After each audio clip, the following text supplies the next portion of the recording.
Good morning, my friend, and welcome back to the Morning Minute Meditation. A strange verse for the meditation today. It's found in the book of 2 Samuel, chapter 17, verse 23. It's about a man by the name of Ahithophel, who was the counselor of David, and I think it would be safe to say, would be David's best friend.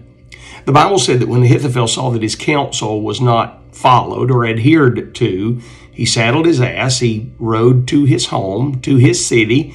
The Bible said that he set his house in order, he hanged himself, and then the Bible said that he was buried in the sepulcher of his fathers.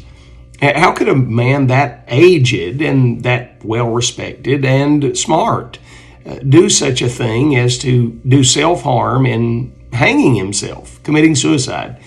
Well, the answer is very clear in the Scriptures. The Scriptures teach and tell us that Ahithophel was the grandfather of Bathsheba. Can you imagine having your best friend commit adultery with your granddaughter and then having to order your grandson-in-law's death, Uriah the Hittite? David ordered his death at the hand of Joab on the field of battle. All of this, of course, would be quite readily known to Ahithophel. Ahithophel had developed a grudge and a heart of bitterness toward David, and when Absalom came to the throne with the mutiny, he sided with Absalom and told Absalom exactly how to really stick it to his dad.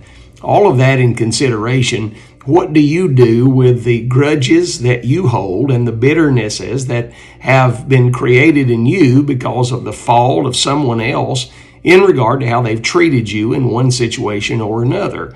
The Bible clearly teaches us as New Testament Christians in Ephesians chapter number 4 that we're to let all bitterness and wrath and clamor and evil speaking be put away from us with all malice. And we are to be kind one to another, tender-hearted, forgiving one another, even as God, for Christ's sake, has forgiven us. How do you do in that area of your life?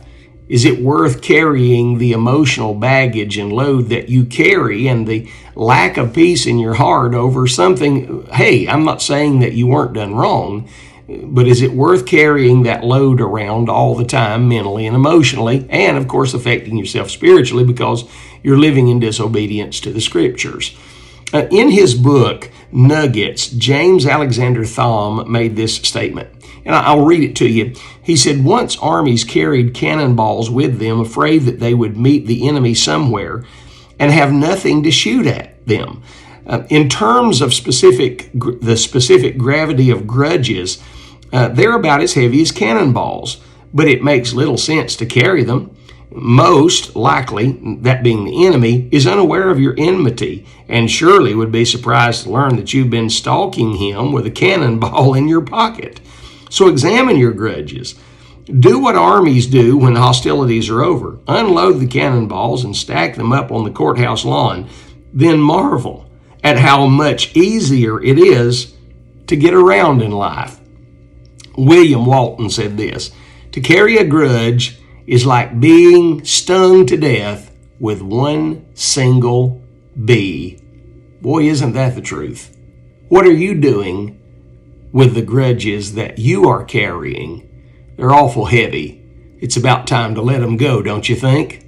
Think on these things today, friend, and have yourself a grand day.